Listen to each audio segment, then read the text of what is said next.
guys, Zoo here, back again casting more Starcraft 2 games. Today I'm going to bring you a Protoss vs Terran on Metalopolis, spawning at the 12 o'clock position. Our Protoss player, Freedom, spawning in kind of a foresty green, versus spawning in the bottom position. We have JunwiPrime, a member of the Prime team, a Korean team. Another member of their team would be Prime, known as zerg. JunwiPrime is spawning in the, we'll call that pastel pink, kind of a pinky color. Just taking a quick look at both players to note on this positions, the 12 vs 6 is going to be the longest air and land rush distance you're going to come across. Looks like Freedom just going to throw a pylon right at his ramp. Kind of interesting placement, because you generally don't want to have anything too exposed for a Terran player to be able to shoot up at you and do any kind of damage. So, kind of an interesting decision already. Our Terran player decided to put that supply depot in the back. Once that protected, no reason to wall off against the Protoss necessarily. Both players just continue on producing nothing but workers, because you can't produce anything but workers this early in the game. Surprise, surprise. Looks like, yep, gateway going down right on 12. Very, very standard stuff.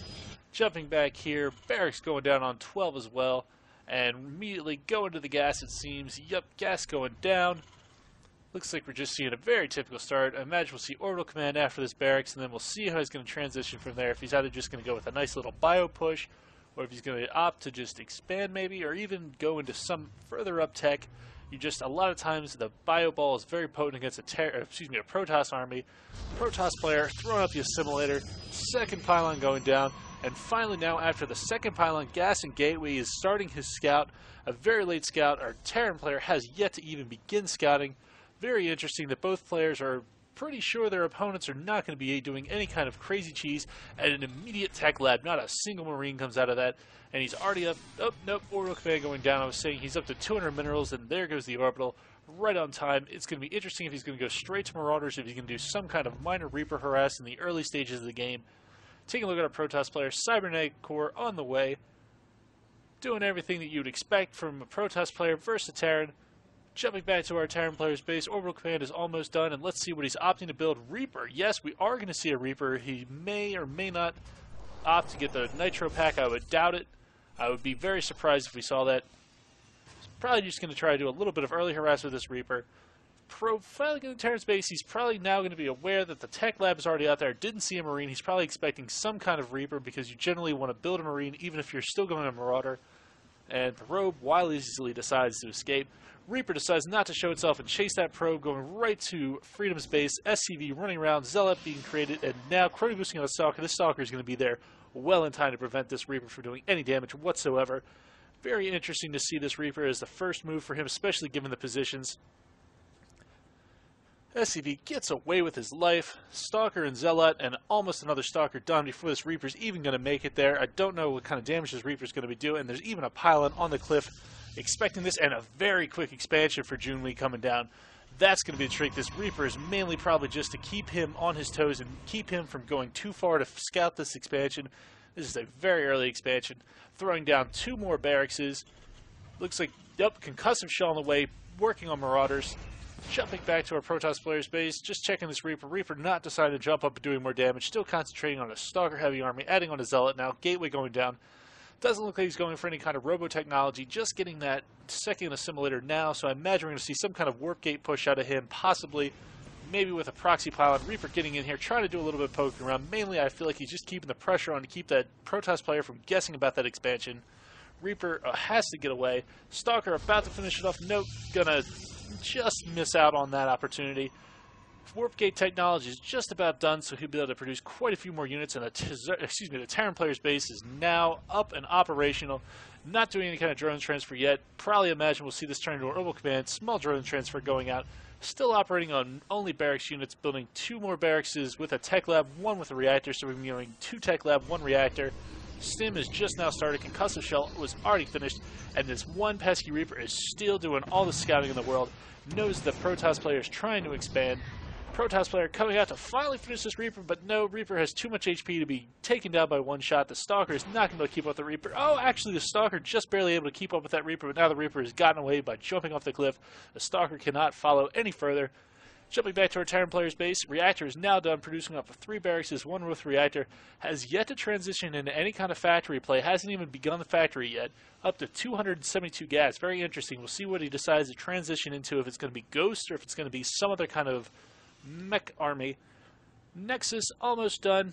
Still looks like he's concentrating mainly on land gateway units, and now finally the robo facilities being added on, as well as a pylon, just to cover this back entrance. He doesn't want anything dropping in the behind the smoke, where he wouldn't be able to react to it extremely quickly.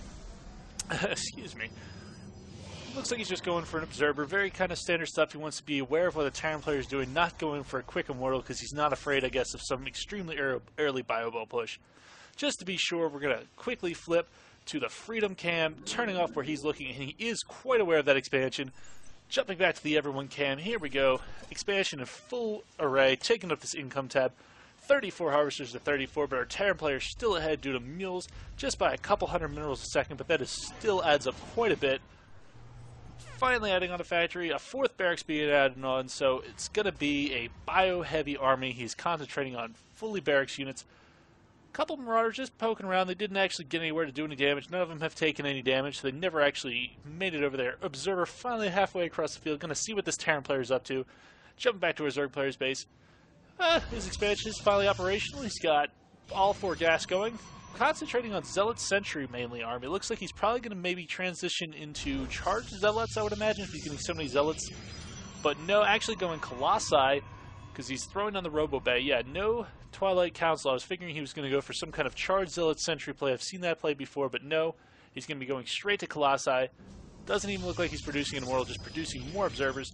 Jumping back to our Terran players based on Marauder Heavy Army. This army would be extremely potent against the Stalker Heavy Army, but our Protoss players going mainly to Zealot Sentry, but still Marauders hurt gateway units very good. Very well even. I don't know which one it is. Somebody can tell me in a comment of rage for me making that mistake. Looks like he's going for that. Yup, going to be making a Medivacs off the reactor, so we can have a very Bioball army. Still hasn't added on Ghost yet. Finally now getting his upgrade, +1 just being started for weaponry, and looks like he got a little bit behind on his supply. 3 supply depots going down all at the exact same time. Marauders and a couple Marines heading out across the field.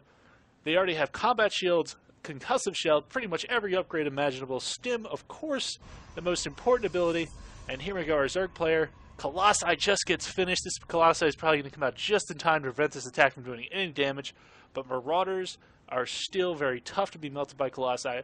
Adding on 2 more gateways, bringing up his gateway total to 4 gateways, and as well as getting this extended thermal lance upgrade. And nope, Terran player decides to back off, decides it's no good to attack. Too early, he says. Has an SCV up here just a spot for whenever the Protoss player prepares to take his 3rd expansion. Observer being as pesky as possible, double Medivacs being produced.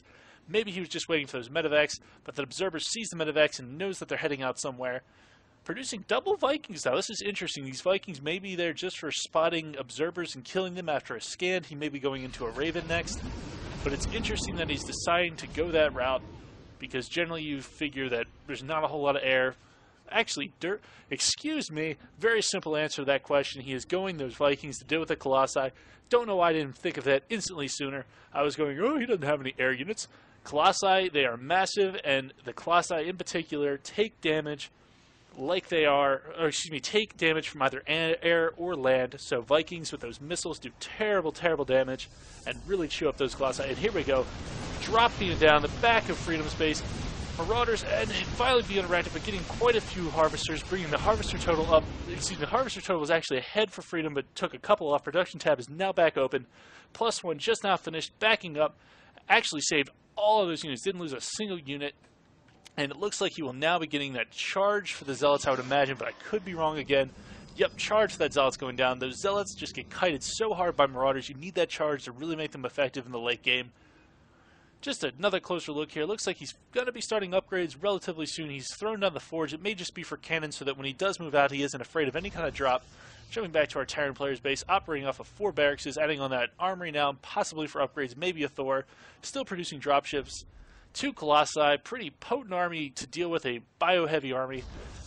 But is going to be enough units. Bring up the Army tab, 137 to 133. Very even game right now. Production tab back open. Planetary Fortress is on the way to prevent the Protoss player from doing any damage to this 3rd expansion. Just going to take a quick look. Nope, the units are just moving around, doing a little bit of scouting, not doing anything too exciting. Finally preparing to take this third expansion for our Protoss player. Very interesting game so far. Yep, it looks like he was just going for cannons and also going to get the upgrade at the same time, but he wants these cannons so that when he moves out of his base, he doesn't have to be afraid of any possible drop doing terrible damage to his SCV line and really hindering him and forcing him either to have to back up or commit to a base trade. Still producing Colossi. Charge is almost done for the Zealots, and now adding on Templar Archives. That Storm is going to be great against the Terran units, especially Marines, but our Terran player is going such a heavy Marauder army. It's still going to be tough, even with Storm and Colossi. He needs to be adding on Immortals to deal with those Immortals to deal with those Immortals. No, Immortals to deal with the Marauders, but a very heavy Vikings. We're already up to 6 Vikings right now. Those Vikings will make short work of these Colossi if they actually decide to move out across the field. Already up to 3 Colossi. Third base just now being started. He set up the pylon, set up the defenses, but delayed this Nexus. This Nexus finally being started.